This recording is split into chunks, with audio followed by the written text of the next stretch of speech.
하루 종일 말씀을 전하신 예수님께서 고개를 들어서 제자들을 향하여 이제 저편으로 건너가자라고 말씀을 하십니다.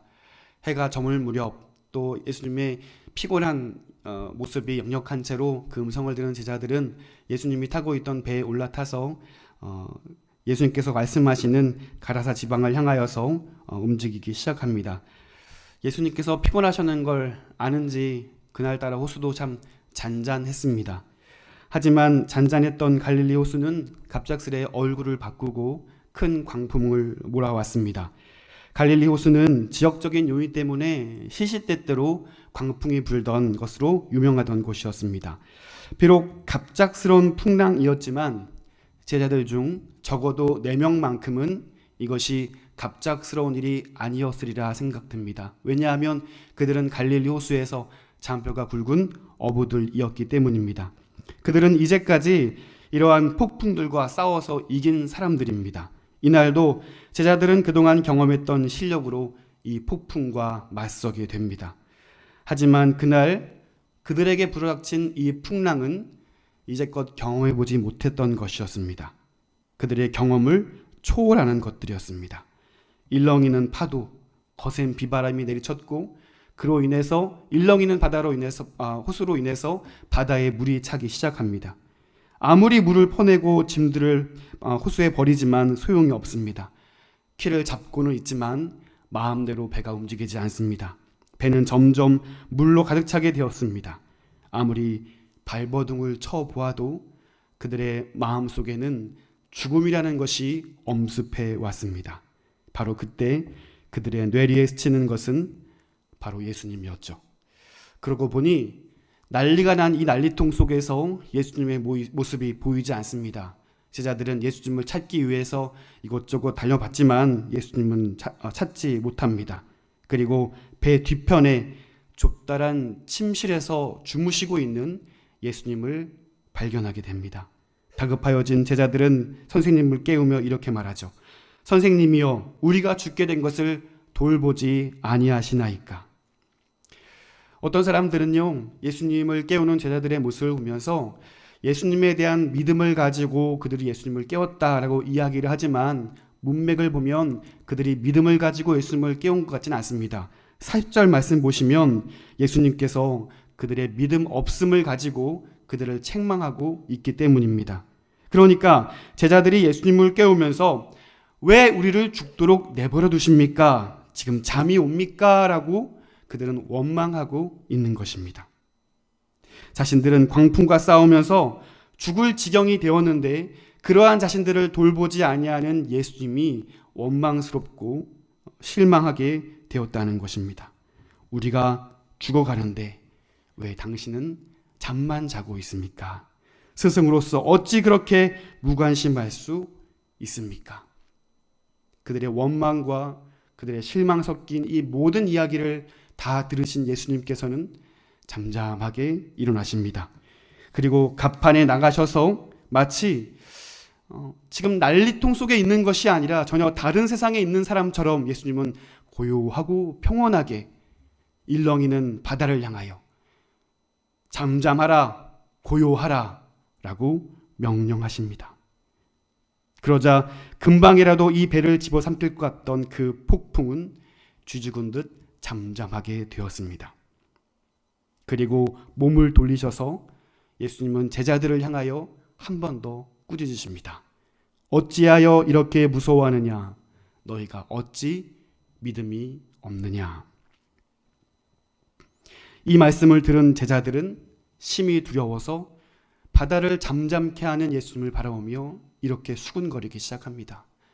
그가 누구이기에 바람도 바다도 잠잠한고. 오늘 본문을 보면서 우리는 제자들이 경험한 두 가지의 두려움을 발견할 수 있습니다. 첫 번째로 제자들이 경험한 두려움은 바로 죽음에 대한 두려움이었습니다. 제자들 중 4명은 어부들이었습니다. 특히 갈릴리 호수에서 열심히 물고기를 낚던 갈릴리 호수의 전문가들이었습니다. 그들은 수시로 몰아치는 이 거센 파도를 늘 맞서 싸우고 치열하게 지내온 사람들이었습니다. 하지만 그날은 감당할 수 없었죠. 그동안 한 번도 경험해보지 못한 너무나 커다란 폭풍이었습니다. 그리고 그 순간 그들은 죽음을 떠올렸습니다. 여러분은 언제였습니까? 내가 도저히 감당할 수 없는 풍랑을 만났던 적이 언제이십니까? 내 힘으로는 극복할 수 없었던 그 커다란 광풍을 만난 적은 언제이십니까? 어떤 사람이라도 인생이라는 항해 속에서 이 죽음이라는 단어를 떠올리지 않을 만큼 순탄한 인생은 없을 거예요. 모든 사람은 커다란 광풍을 만나게 되고 그 광풍 앞에 두려움을 느끼게 됩니다. 그래도 내게 힘이 있을 때에는 내가 막아낼 수 있고 내가 견뎌낼 수 있고 내가 살아낼 수 있는데 내 힘으로 감당하지 못한 문제가 만났을 때에는 또 내게 있는 자원으로 지켜낼 수 없을 때에는 우리는 그 풍랑 앞에서 좌초되기도 전에 죽음이라는 것을 떠올립니다. 그만큼 인간에게는 이 죽음은 두려운 것이기 때문입니다. 제자들이 예수님께 원망의 마음으로 달려가서 예수님을 깨운 이유가 무엇입니까? 우리가 죽도록 왜 내버려 두십니까? 라는 원망 아니었습니까? 우리도 이와 같지 않은지 모르겠어요. 왜 망하도록? 왜 실패하도록? 왜 사고가 나도록? 왜 회복되지 아니하도록 하나님 내버려 두시는가에 대해 주님께 실망하여 원망하는 겁니다. 그 실패가, 그 사고가, 그 회복되지 않는 일들이 우리를 죽음으로 인도하기 때문입니다. 그렇다면 인간은 왜 죽음 앞에서 이렇게 두려워할 수밖에 없을까요? 왜 죽음은 인간을 이토록 두렵게 만드는 것일까요? 우리 말씀을 한번 찾아보실 텐데요. 히브리서 2장 14절 말씀 한번 찾아보겠습니다. 히브리서 2장 14절과 15절 우리 두 구절 말씀 함께 읽어보겠습니다. 시작.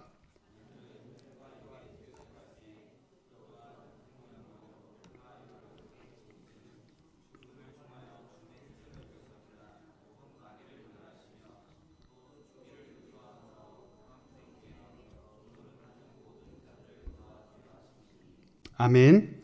성경은 죽음의 문제에 대해서 또 이 두려움에 대해서 분명히 말씀하고 있어요. 이 죽음의 세력을 장악한 자가 바로 사탄이라는 겁니다.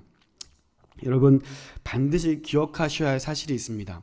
하나님께서 천지 만물을 창조하신 그때에는 죽음이라는 것을 하나님 창조하지 않으셨습니다. 사망이라는 것이 있지 않았습니다. 로마서 5장 12절 말씀 보니까요. 우리 자막을 한번 띄워주시고요. 함께 읽어볼까요? 로마서 5장 12절입니다. 제가 읽어드릴게요. 그러므로 한 사람으로 말미암아 죄가 세상에 들어오고 죄로 말미암아 사망에 들어왔나니 이와 같이 모든 사람이 죄를 지었으므로 사망이 모든 사람에게 이르렀느니라. 아멘. 죄로 인해서 사망에 들어왔고 한 사람으로 인해서 죄가 들어왔고 또 모든 사람이 죄를 범하였기 때문에 모든 사람이 사망을 경험하게 되었다라고 로마서 말씀은 기록하고 있습니다. 그리고 그 사망을 죽음을 주관하는 사탄에 의해서 모든 사람이 어떻게 된다고요? 히브리서 2장 15절에 보니까 또 죽기를 무서워함으로 한평생 매여 종노릇하는 모든 자라고 말씀하고 있어요. 사망으로 인해서 죽음이 왔고 죄로 인해서 사망이 왔고 이 사망을 강력하게 붙잡고 있는 사탄의 권세로 인해서 모든 자들이 두려움에 떨고 있다는 겁니다. 죽는 것을 무서워한다는 거예요.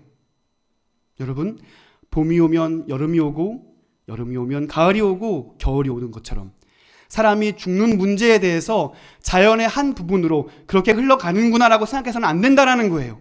이 죽음은 죄로 인한 형벌이라는 것입니다. 이 형벌을 사탄이 굳게 장악을 하여서 우리 모든 인간들을 두려움에 빠뜨리고 죄에 정복하게 하여서 누구든지 이 죽음의 문제로 인하여서 벌벌 떨게 만든다는 겁니다. 그리고 제자들을 보십시오. 이들도 죽기를 무서워함으로 원망하여 예수님을 깨우고 있습니다. 그리고 우리도 죽기를 무서워하여 예수님을 깨우고 있지는 않습니까? 이처럼 사망의 권세는 인간에게 피할 수 없는 두려움입니다. 오늘 제자들도 이 죽음의 두려움을 느끼고 그들은 벌벌 떨고 있습니다. 그리고 예수님께서 그들을 향하여서 왜 무서워하느냐, 왜 믿음이 없느냐라고 말씀하실 때에 사실 그 질문은 우리에게 와닿지 않아요.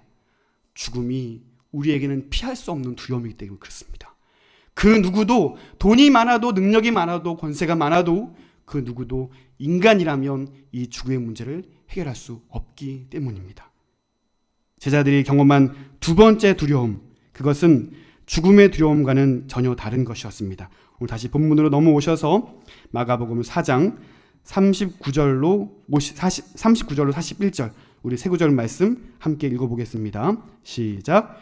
예수께서 깨어 바람을 꾸짖으시며 바다더러 이르시되 잠잠하라 고요하라 하시니 바람이 그치고 아주 잔잔하여 지더라.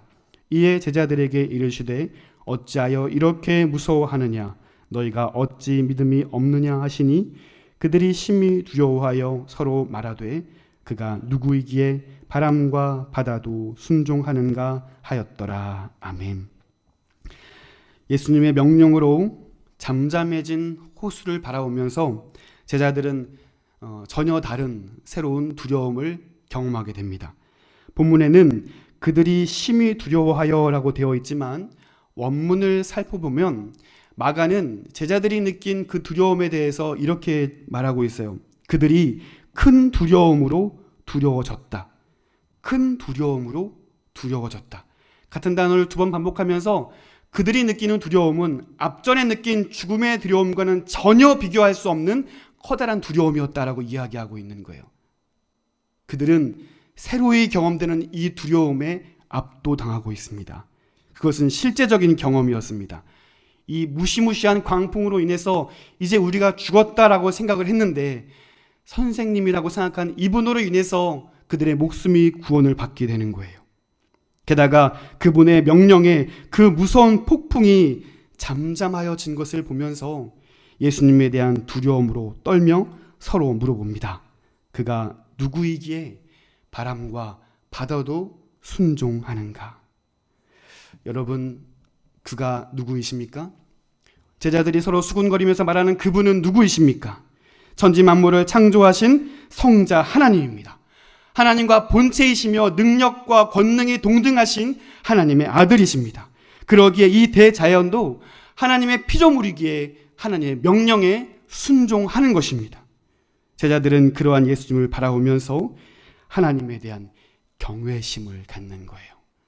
이제 죽게 되었는데 그들이 건진받은 이 하나님의 권능과 지금 자신들의 눈앞에 서 있는 예수 그리스도를 통하여서 하나님을 발견하게 되는 그 경외함을 그들은 경험하게 되는 겁니다. 그리고 그날 예수님에 대한 새로운 인식을 갖게 되었습니다. 예수님께서 제자들을 꾸짖으신 이유가 무엇입니까? 두 가지로 나누어 볼 수 있을 거예요. 왜 무서워하느냐입니다. 그리고 왜 믿음이 없느냐입니다. 왜 무서워하느냐라는 질문을 보면서 사탄의 권세에 복종하지 말고 천지 만물을 창조하신 오직 하나님만을 두려워할 것을 예수님께서 말씀하는 거예요. 나아가 인간에게 있는 이 두려움, 죽음의 두려움을 깨뜨리시고 오직 새로운 생명을 허락하시는 예수님에 대한 믿음을 가질 것을 가르치고 있는 겁니다. 여러분, 히브리서 2장 15절 말씀 한 번 더 보실까요?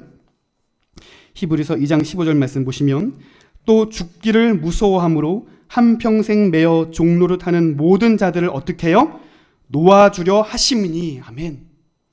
죽음의 공포에 장악되어서 사탄의 권세에 억눌려서 그의 종노릇하고 이 죽음의 문제 때문에 그렇게 옴짝달싹 못하는 모든 인생들에 대하여서 예수 그리스도께서 자유함을 주시기 위해 이 땅에 오셨다라고 말씀하십니다. 요한복음 8장 51절 우리 함께 읽어보겠습니다. 요한복음 8장 51절 시작. 진실로 진실로 너희에게 이르노니 사람이 내 말을 지키면 영원히 죽음을 보지 아니하리라. 아멘. 예수 그리스도 안에 있을 때 영원한 생명을 주시겠다 말씀하는 거예요. 주께서 사망 권세를 깨뜨리셨어요. 그러므로 누구든지 그리스도 안에 있으면 어떻게 해요? 새로운 피조물이 되는 것입니다. 하나님의 예수님의 이름을 영접하는 자는 하나님의 자녀가 되는 권세를 얻게 되는 것입니다. 누구든지 예수 그리스도를 영접하는 자들은 멸망하지 않고 영원한 생명을 누리게 되는 줄로 믿으시기를 바랍니다. 여러분은 무엇을 무서워하십니까? 여러분을 두렵게 하는 것은 무엇입니까? 여러분을 옴짝달싹하지 못하게 만드는 그 광풍과도 같은 것은 무엇입니까? 갈릴리 호수와 같이 시시때때로 풍랑이 일고 폭풍이 불어닥칠 때 예수님이 나와 함께 하신다는 것의 의미를 여러분 다시 한번 생각해 보시기를 바랍니다.